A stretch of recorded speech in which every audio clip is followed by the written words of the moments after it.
Welcome to lesson 15. In this video, we're going to set up a page so that when we click on this budget route, it actually shows us the budget itself.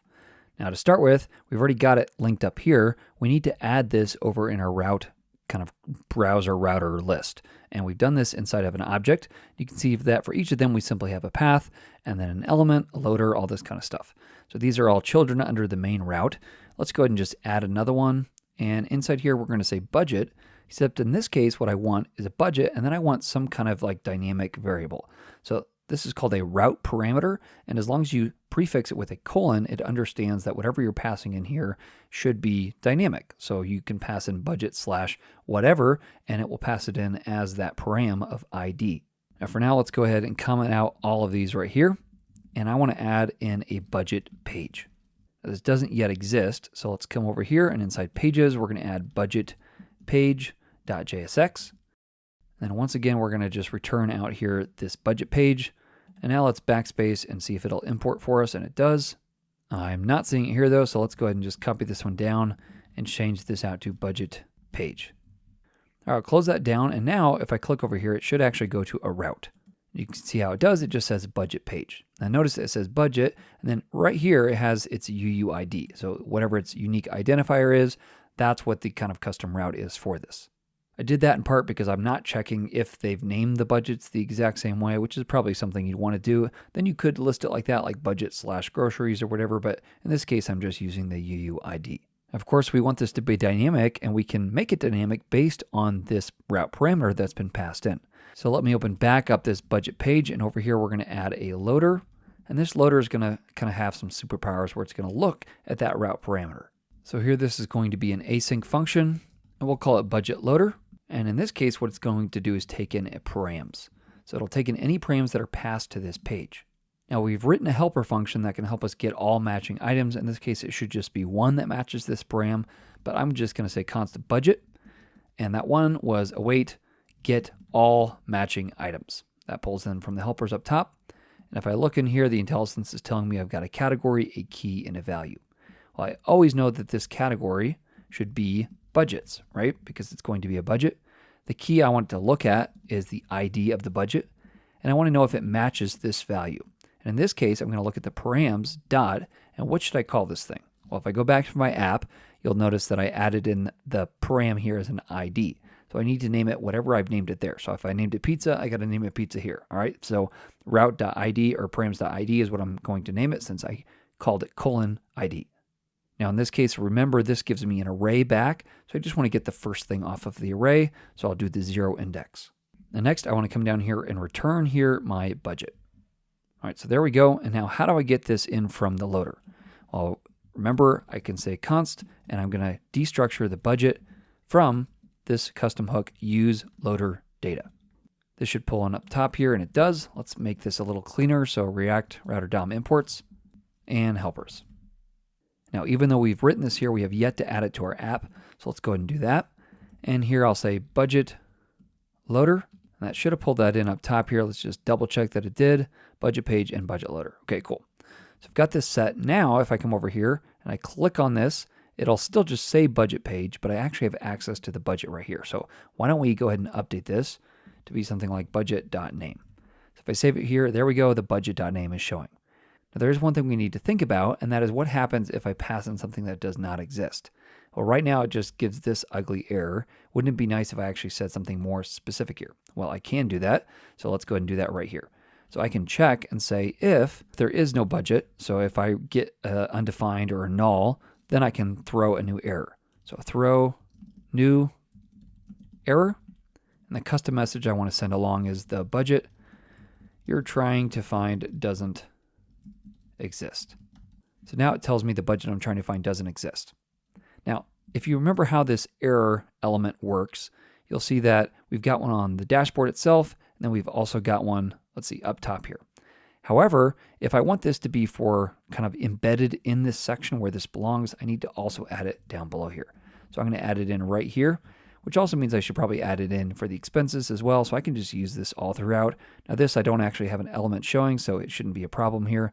But now you can see it's actually inside of kind of the frame of everything. So the budget you're trying to find doesn't exist. Now I know I can go back And now it says we still got a problem. Okay, here we go. All right, so now we're set.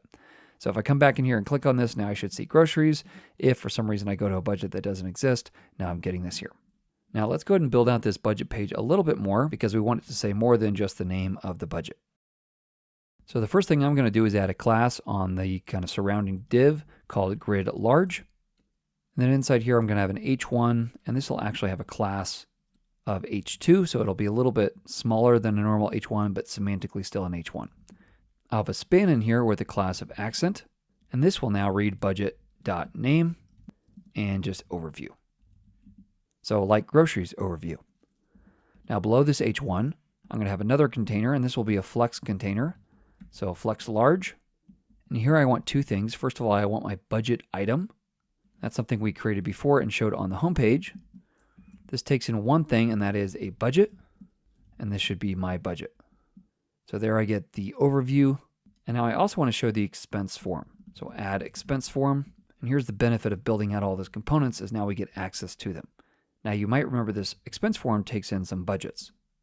Now normally this would be an array of all of my budgets. In this case, if I pass in just one budget, like this, inside of an array, which is the actual budget on this page, remember if I do that, it limits it to whatever the current budget is. So if there's only one budget, it only shows for one budget. It kind of scopes it to that. So that's why I set it up that way so that on these individual pages, I don't have to select a different budget than the one I'm looking at. Now down below here, I actually want to list out all of the expenses for this budget, but I don't yet have access to them, so I need to get them up here in my loader function. So I'm actually going to copy all this down right here. We're going to also grab expenses. Now in this case, I'm going to look under the category of expenses. And what I want to do is look at the budget ID on all of those expenses that come back, and I want to say, do they match the params.id, which would be whatever this random string is. That would mean they're expenses that belong to this budget. Then I can come down here and just export this as well. So expenses. In this case, it would be expenses that are basically scoped to the budget I passed in. Let's now get access to these down here. And we'll come down below. And down here, assuming that I have some expenses and that the expenses.length are greater than 0, then I want to output this JSX. So a div with the class of grid medium will kind of be the container that holds everything. And H2, this will say whatever the expenses are. We might as well just add a span in here with the class of accent. And this can say what the budget.name is.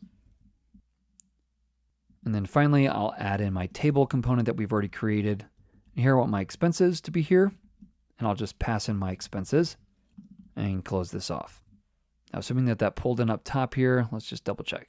Yeah, so let's go ahead and separate these out. We'll call these components. Now I need to actually add an expense because I don't think I have any yet. Oh, it's not allowed yet. Okay, so let's double check to make sure I'm not getting any errors. No.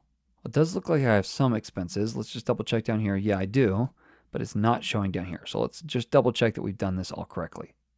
So when I'm first loading all of this right here, I should get my budget and my expenses. I'm waiting, getting all matched items that have this category, and we've got a budget ID, and here's the problem. All right, since I copied this down, we're grabbing the first item, and really what I want is all of the items, and then looping through all of those. So now I've got an array that I'm passing in down here. That's what I can pass down to this table that should then display down this way. Now there's a couple things I want to think about here. First of all, if I click delete here, this method is not allowed yet, so we have to actually create an action for this page like we did just a moment ago in the last video for the expenses page. However, I also don't really need to see the budget because the budget's already here. Also, it'd be nice if this whole page was themed to whatever the color of the budget was. Well, not this page, this page. All right, so some of it is and some of it isn't, so let's go ahead and just do the whole thing. So what I'm going to do is come inside of here, and I've set this up so that if I, again, set the style, so I can say style, and then we're going to set the variable of accent. We'll set this to budget.color. Now if I do that, everything on the page, including all this text, even the forms themselves, they'll all take on that styling. So I like that. Even these tables take on the styling. So I kind of pass that down in the CSS. Now the other thing I want to do is on a lot of things, on most of the other pages, I actually want to show this budget, but here I don't. So I want to control that inside of the table expenses. So I'm going to pass in an option here called show budget, and I'm going to set this to false. And then inside the table, let's go ahead and come in here. I should now get a second prop here of show budget. And then by default, I'll set this to true. That way I don't have to go back and refactor my other things. I can just basically pass in false when I don't want that to be the case. Now, where do I want to show that? Well, it would be right here, right?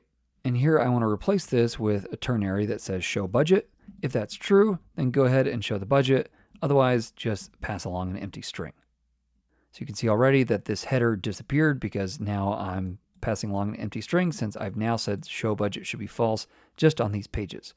However, if I come back over here, since the default is true, it should still show on there and on the expenses page. Now I also want to pass this down to my expense item. So show budget. This should just be the show budget that I've already passed in. So I'm kind of prop drilling a little bit here. We'll come into these expense item. And here we can do the same thing right here on this table data.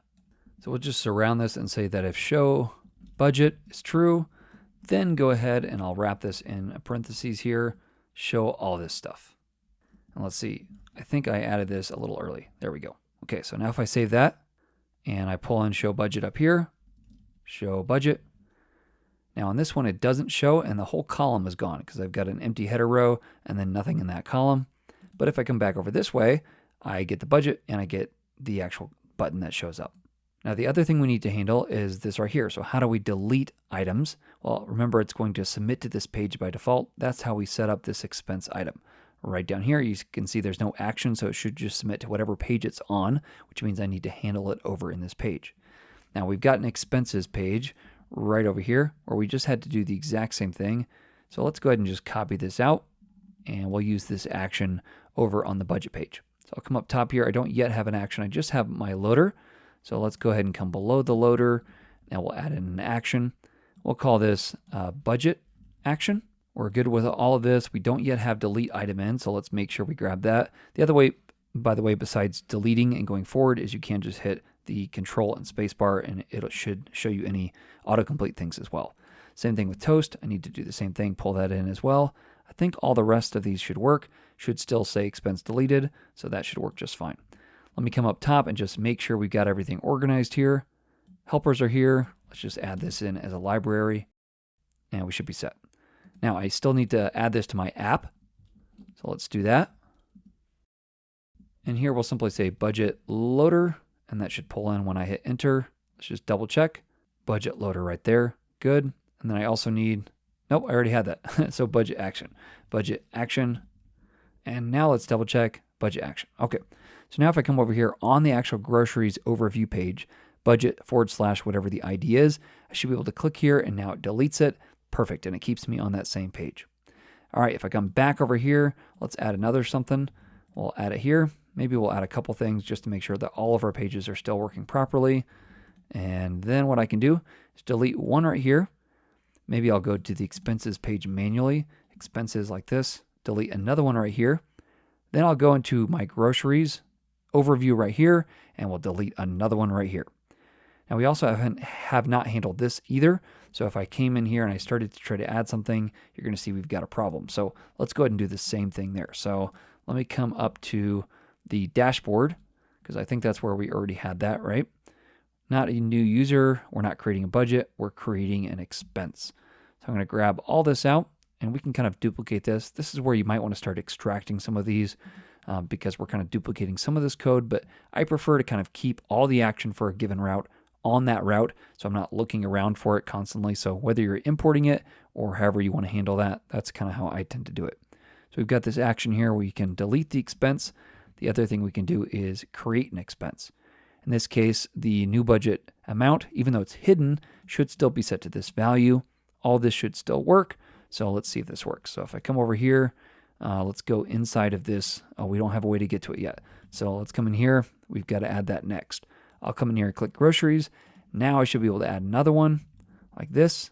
And it says there was a problem creating your expense. $10 says I never imported this create expense function. So let's try that. I'll create expense, pull that in just to make sure. Yeah, there we go. Create expense pulled in now. So let's come back down here, coffee, something. Now it adds it. Perfect. All right, so everything is working as expected. We can delete them here as well. We've got two different actions going on this page, like this and like this. Perfect. All right, now if I come over here and I click delete user and I say delete all data, that should still work.